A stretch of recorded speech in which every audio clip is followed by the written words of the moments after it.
Detective Journal, late October. And now I have 4 cases sitting before me that more, as I really don't feel like getting to right now. All 4 about movies for the series I am. On one hand, we have a crossover, which technically really is not a crossover, rather just 2 episodes. A summer movie that actually ties into the main series, and then 2 films that were released later on during the series' run. Well, after the series had ended. Then I have these. Well, I do think most of these are okay. There's still the issue of more. Well, I really don't know what their issue is. I think I like 2 of them and kind of mixed on the other one. I guess I should start writing out the report right now to get the boss, but there's just one issue. I have some extremely bad procrastination on the mind right now. Hey there, so I'm doing this again. This rambling blog discussion thing. I'm still trying to figure out if I'm going to say with rambling or call it something else, but the other half of that double. We'll be talking about doubles movies, which are Kamen Rider Cross, Kamen Rider Double, and Decade Movie War 2010, Kamen Rider W Forever, A to Z / The Gaia Memories of Fate, and the Return movies, which are Kamen Rider Axel and Kamen Rider. So first up, we have I'm not gonna say that. We have Kamen Rider Movie War 2010, the first notable crossover movie if you don't count the Kiva one or Decade Summer. But this was the first major crossover film for the Sega Generation Phase 2, and they don't even cross over. Essentially, the movie wars up until Ghosts and Drives were essentially split into 3 parts. The first was more or less centered on the previous version and served as sort of an epilogue or ending to the original series. The second part focused on the version that was currently airing at the time, and then the last portion was some giant big battle sort of thing.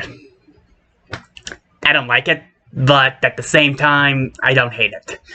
On one hand, it leads to the simple issue of this is not a team-up, it's just 2 episodes of the TV series with just the connecting piece together, for being the end portion. But the bigger issue here is that more or less the stories are written by 2 different people. In this case, Shoji Yonemura handled both the Decade portion since he was the second main writer, and Riku Sanjay handled the portion since he was the main writer of that. This can sort of lead to both sections varying in quality depending on more or less how it is, and in this movie's case...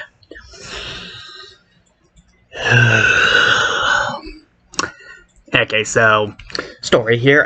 I did not watch Decade before I more or less watched this movie. I watched it because it was part of Double's cycle, and I was completely lost. I had no idea what was going on during that whole section because it's the true ending to Decade season, because the main series ended on a cliffhanger that was supposed to be continued in the film. Now, after having watched Decade and let it simmer in me for a few minutes, I can more or less say that this section sucks. It's not good. It is. So, spoilers for Decade's portion if you legitimately care, but Tsukasa has accepted his role as the destroyer of worlds.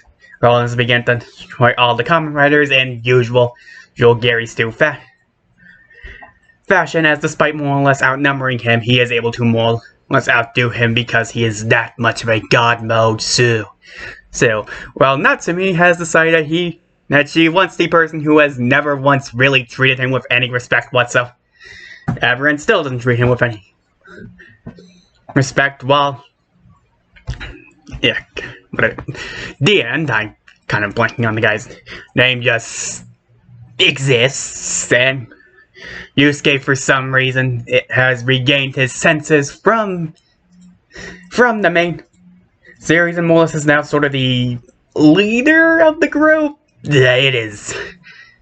It feels like this film more let's change a lot in this development. And it does, because more or less when the show ended, it more or less had a sneak trailer for this, and a lot of things are missing from that, and it is wonky to say the least.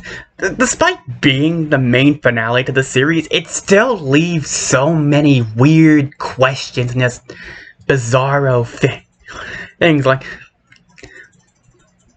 all of a sudden the grandpa who owns the camera shop that they've been saying it turns out to be the leader of Dr. Shocker, who has now rebranded themselves as Super Shocker. It's revealed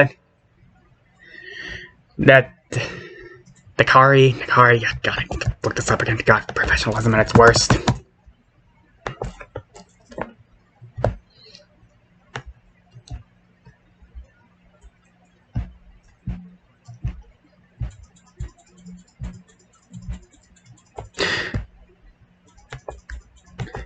Naritaki turns out to more or less be like the Kamen, the Colonel Zor and Dr. G, and more or less just all of a sudden is working against them. It's just, this is sort of the issue in the fact that more or less Decade decided to finally have a plot at the end of its series when it only had a few episodes left, and more or less it's so underdeveloped you don't care. You don't care about Tsukasa's role as the destroyer of worlds. You don't care about Yusuke, who's trying to stop him. You don't care about why she wants to stop him, and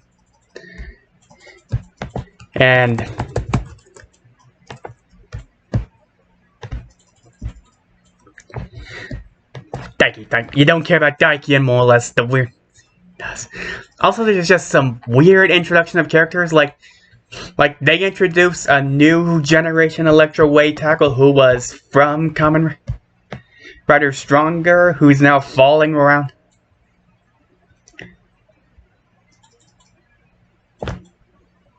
Who's now following around Tsukasa because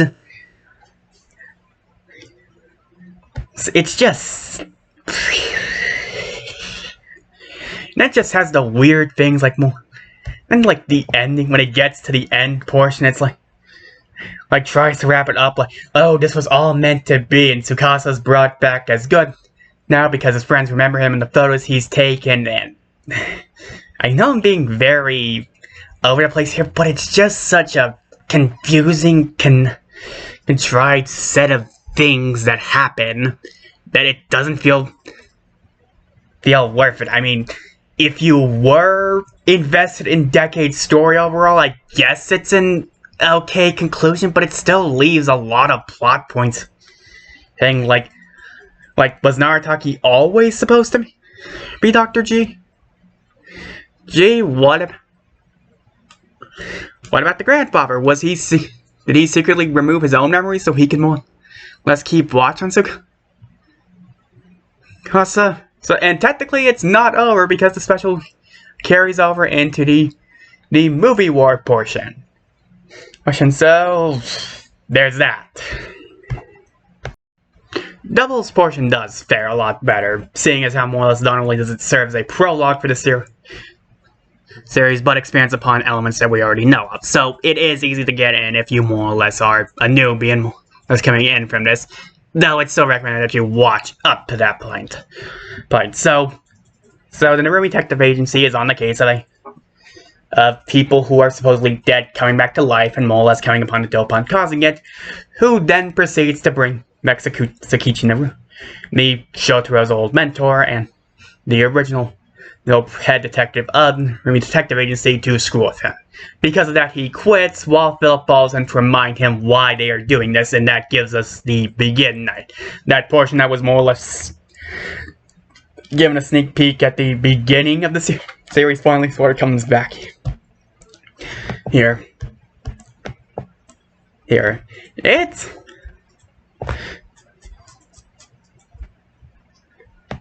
It gives a pretty interesting look back at who these people were before the series beginning. It's shown that Shotaro was far more naive back then than he is now, and more or less feels that he is the cause of everything that happened, and he does well to bounce off the room. Who comes off as the hard-boiled detective that Shotaro really wants to be. He's serious. He is legitimately a God. What is a more or less a cool guy, like he wants to be. Hey, the dynamic they give off is really solid, and more or less the shots we get of Tsukichi as Skull are really great. The suit really is cool, giving off this corpse-like feeling, and that fedora is just nice.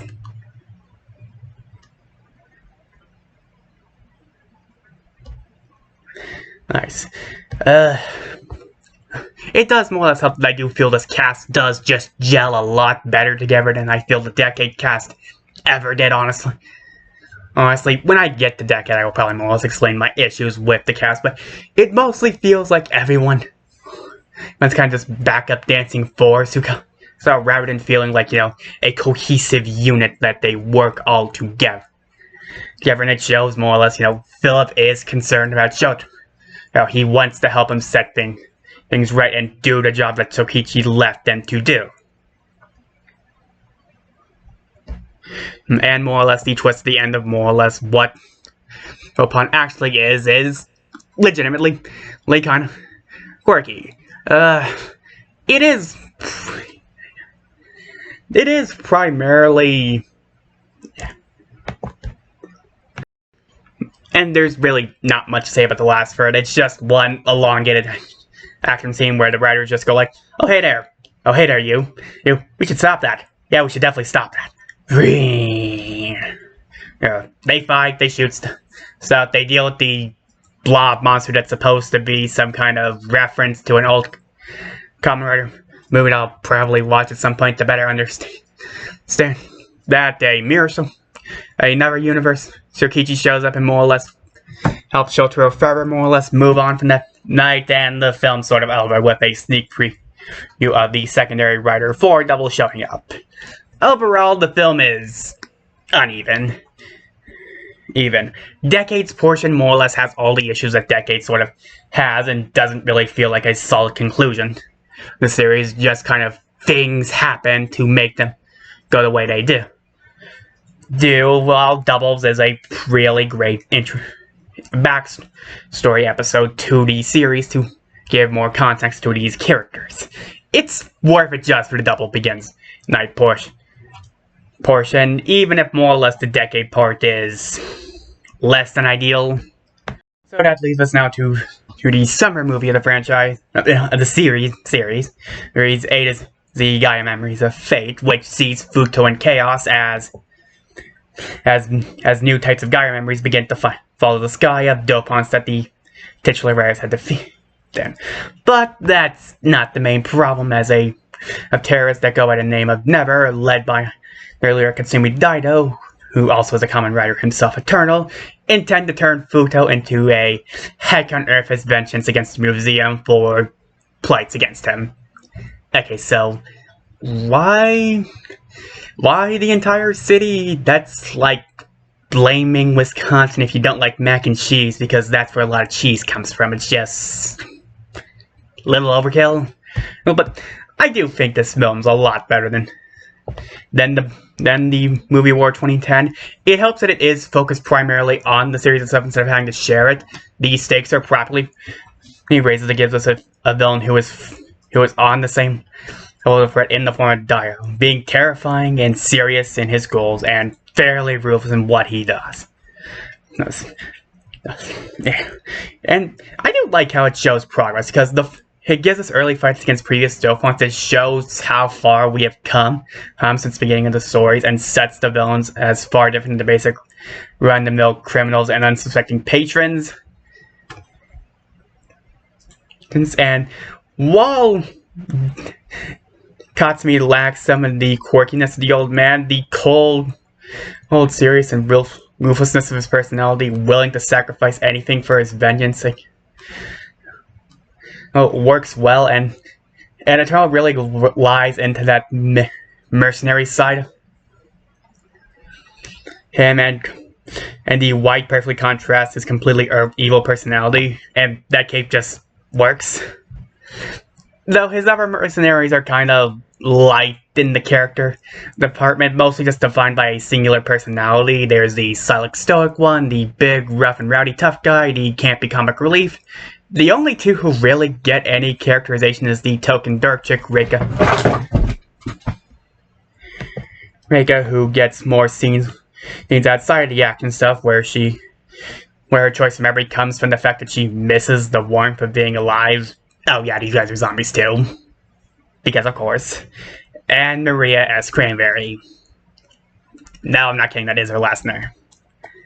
Anyway, it's weird. It's sort of a switch and bait for the main series. This is actually more or less canon to the main series.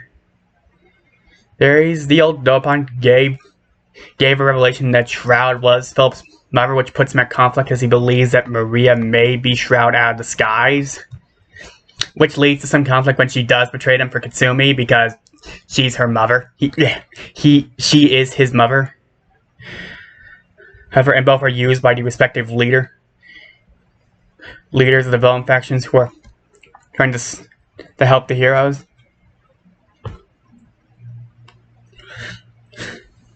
I mean, I think she said. The director cut show someone in similar clothes dressing up as Shroud. I think it was supposed to be a mystery on whether or not she and Shroud are the same person, even though, or maybe she is becoming an entirely different Shroud. I just going to move on before I get cross. But it is interesting to see the Dopant forms for doubles form. It's a sort of interesting take on what has been used by the heroes is now turned against them. They also look pretty good, with my personal favorite being the Trigger Dopant with Gray matching Light Blue. It's decently well choreographed. The action pieces are fairly good. Joker more or less makes a pretty solid appearance, even though it gets pretty no-sell. Then those appearances perfectly fine. It's a solid summer blockbuster that does really well with raising the stakes and more or less feeling like it's adding onto the canon rather than just existing. And I would say it's worth a watch. Moving into the second half, we have the Return movies, which were, if I'm remembering correctly, were released around the time of Fourze returned us to the universe, focusing on the secondary and Eternal from A to Z. So, first up we have Axel, which takes place after the Double and O's crossover movie, which more or less, let's suppose the point that more or less Akiko and Ryu got married. Yes, they really went fully with that.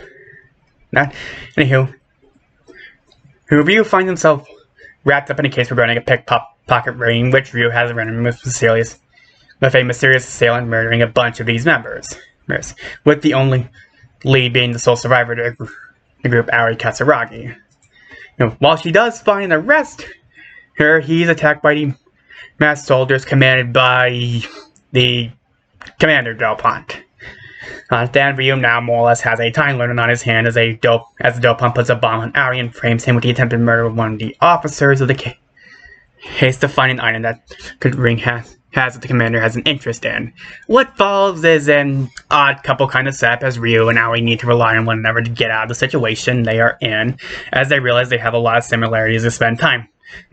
As buddy films go, they both have really nice chemistry together through the film, and it feels like Ryu is sort of an older brother figure to her, hoping to change her for the better.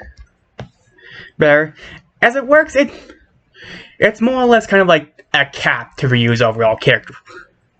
Seeing him more or less go from the cold, uncaring, willing to commit police brutality, God, that more or less sounds a lot worse in 2021. One, just because the powers that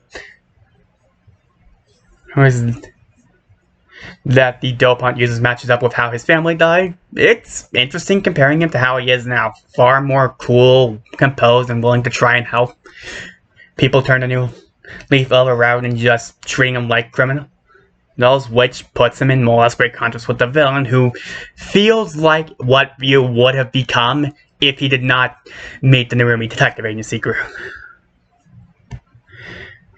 with how he would deal with criminal.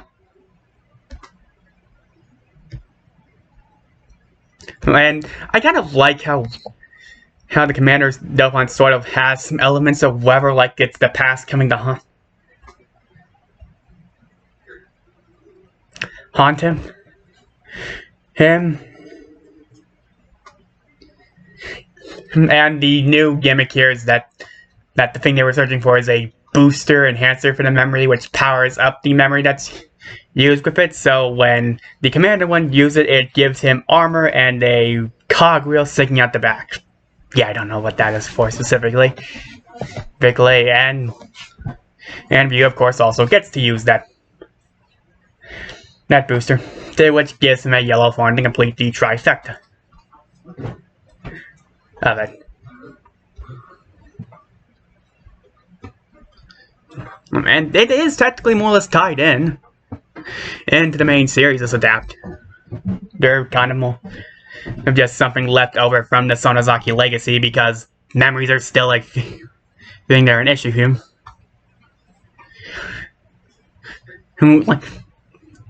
Like the yellow, I feel, completes the trifecta. That gets him increased, leaves behind a trail of fire, and it's not seen out of this movie. Becoming another element of the cool stuff that appears for a singular movie to never show up again. Arguably, the biggest issue is the Narumi Detective Agent series. Well, Akiko specifically, Shotaro and Philip are underwatched because of their relationship with Ryu and more or less don't want to do. It's Akiko going for the, oh, I can't believe my beloved is cheating on me with something. But yet getting captured again because she sometimes plays damsel in distress. It's not her worst, but it's not really her best. Though, and again, the whole joke where Ryu ends up getting jealous when the other guys start to refer to her casually is kind of nice.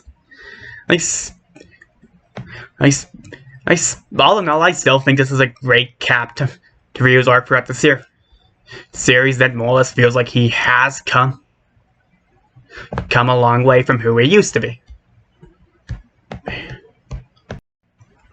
And that leads us to our final movie, Kamen Rider Return.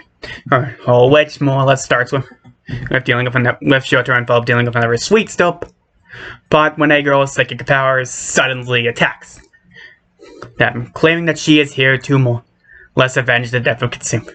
Daido. Yes, the same Katsumi who was also attempted to destroy Fu because of its relationship to Muzi. So yeah, Soda 2 asks why he would want to avenge someone like that, and Mina proceeds to tell him the story of the Katsumi she knew.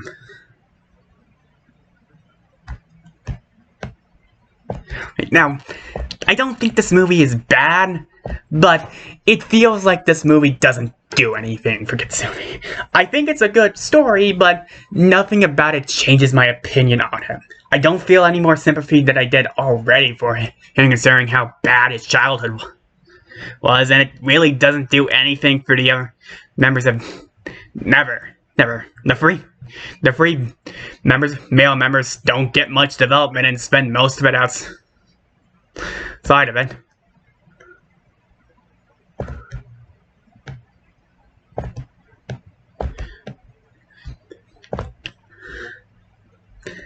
Yeah. Because more or less both Katsumi and Reiko are kidnapped alongside Mina, and the other three really don't show up until the final battle, so they're basically the same.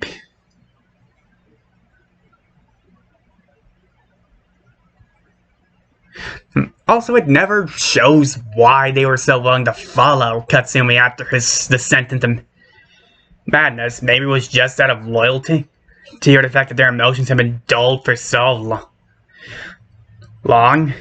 It wouldn't be a bad issue if it didn't feel like we were wasting time. So initially, Katsumi and Reiko escape from the Quarks who had been tasked with killing them as means of getting food. Mina shows up, and then they go back, but now through the power of magical harmonica are able to calm them as they had to deal with the Prospect, our main villain, and which feels like it could have been a singular scene rather than just, well, goodbye. Wait, please come back and help us. Okay, Like that. Yeah. The main villain.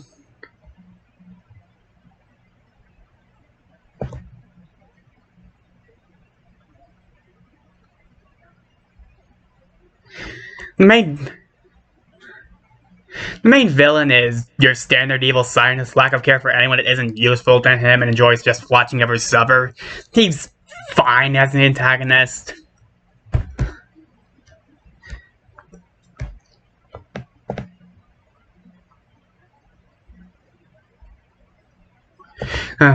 And Junkazo shows up too, which shows more or less apparently that Katsumi really bonds with the Eternal Memory, which explains why he specifically went with it, but like, I don't really...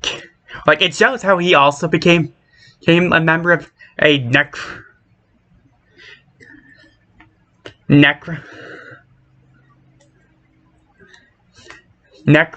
which was shown at the end of the series, but again, it's stuff that really is just there for, like, oh, that's how that happened. And more or less, the reason Katsumi does get to the dark side is...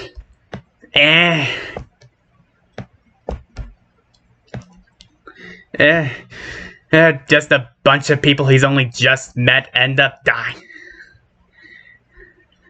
I feel if more or less Mina was much more closer instead of just someone he rescues one time, it would work a lot better if she was kind of like this morality pet, rather than just some girl he meets and all of a sudden,